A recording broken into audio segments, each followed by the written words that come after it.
Assalamualaikum warahmatullahi wabarakatuh. Perkenalkan saya Rosita Dewi Rusti dengan NIM 222111330, Prodi Hukum Ekonomi Syariah, Fakultas Syariah, UIN Raden Masaid Surakarta. Di sini saya akan menjelaskan mengenai sistem ekonomi Khulafaur Rasyidin.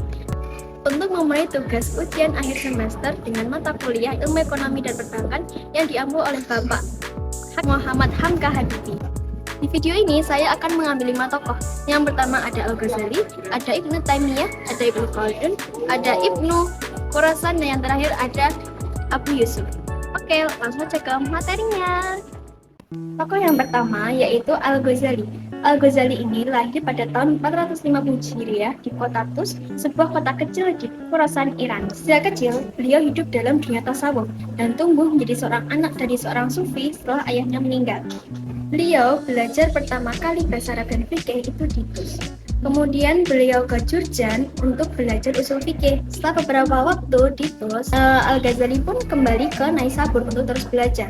Setelah dari Naisabur, beliau mengunjungi kota Baghdad. Kota Baghdad ini merupakan kota dari Daulah Abbasiyah. Kemudian di sana beliau bertemu dengan Wazir Nazim Al-Mulk. Al-Ghazali meninggalkan Baghdad pada tahun 488 Hijriah. Kemudian beliau lanjut ke Syam. Di Syam ini beliau merenung, membaca, dan menulis.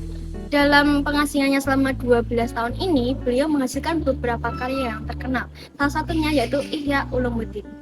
Pemikiran ekonomi Al-Ghazali itu ada 5. Yang pertama itu ada pertukaran dan evolusi pasar. Yang kedua itu ada aktivitas dan hierarki produksi, dan yang ketiga ada sistem barter dan fungsi uang. Yang keempat yaitu ada peranan negara dalam membangun ekonomi yang adil, damai, dan stabil, dan yang terakhir yaitu keuangan publik. Yang kedua yaitu Ibnu Taimiyah.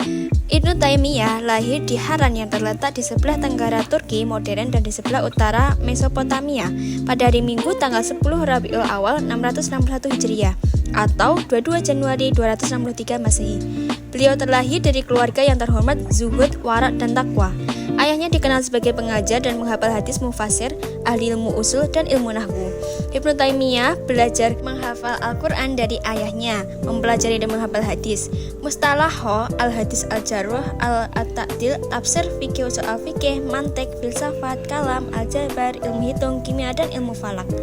Untuk pemikiran ekonomi Ibnu Taimiyah itu ada 4. Yang pertama ada konsep harga yang adil, konsep upah yang adil, regulasi harga, dan yang terakhir yaitu larangan riba. Yang ketiga yaitu Ibnu Khaldun. Ibnu Khaldun lahir di Tunisia pada tanggal 27 Mei 1332 Masehi dan meninggal di Kairo, Mesir pada tanggal 16 Maret 1406 Masehi.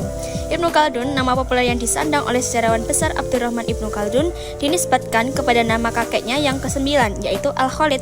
Keturunan Khalid yang dikenal sebagai Banu Khaldun menetap di Andalusia setelah memasuki wilayah itu pada abad ke-8 Masehi. Ibnu Khaldun masih bersilsilah dengan sahabat Nabi Muhammad SAW yaitu Walid bin Hajar melalui silsilah keluarganya.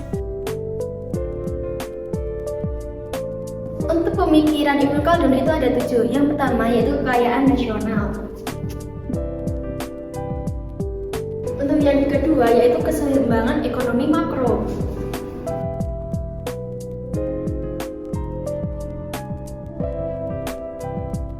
Untuk yang ketiga yaitu teori upah, dan yang keempat perdagangan internasional.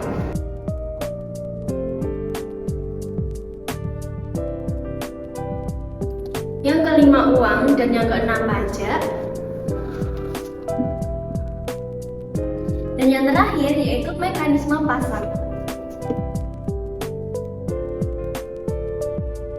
Jadi dari ketujuh ini semua merupakan pemikiran ekonomi dari Ibnu Khaldun. Yang keempat yaitu Ibnu Qayyim. Ibnu Qayyim lahir pada 7 Safar 691 Hijriah atau 9 Januari 1292 Masehi, yaitu di Damsyik, dan meninggal dunia pada tahun 751 Hijriah atau 1350 Masehi di Damsyik juga. Guru-guru Ibnu Qayyim diantaranya ialah Qadi Sulaiman, B. Hamzah, Syah Abu Bakar, Al-Majid Al-Tunisi, Abu Afat Al-Ba'li, Al-Safi Al-Hindi, Al-Taqi Al-Sulaiman, Abu Bakar B. Abdul Al-Daim, Abu Basar Al-Sirazi, Isa Al-Mut'im, dan Ismail Maktum, dan Ibnu Taimiyah. Untuk pemikirannya Ibnu Qayyim itu ada 6. Yang pertama ada manusia Islam, yang kedua ada keadilan, yang ketiga ada nilai-nilai etika dalam kegiatan ekonomi, yang keempat ada aktivitas-aktivitas ekonomi, yang kelima ada kerjasama ekonomi, dan yang terakhir yaitu pemilikan harta kekayaan oleh individu dan campur tangan pemerintah dalam ekonomi. Tokoh yang terakhir yaitu Abu Yusuf. Abu Yusuf ini lahir pada tahun 113 Hijriah di Kufah. Beliau pernah tinggal di Baghdad dan beliau wafat pada tahun 182 Hijriah.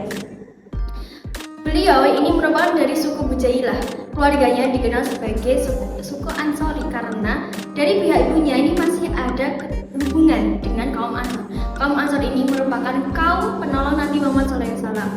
Semasa hidupnya, dia itu di Kufah. Kufah ini terkenal dengan pendidikan yang diwariskan oleh Abdullah ibnu Mas'ud, seorang sahabat besar Nabi Muhammad SAW. Pemikiran ekonomi Abu Yusuf ini terdapat 3. Yang pertama yaitu konsep pajak profesional Abu Yusuf, yang kedua yaitu pengumpulan pajak dan sistem administrasinya, dan yang terakhir yaitu pasar dan sistem mekanismenya. Sekian pemaparan dari saya, kurang lebih mohon maaf. Wassalamualaikum warahmatullahi wabarakatuh.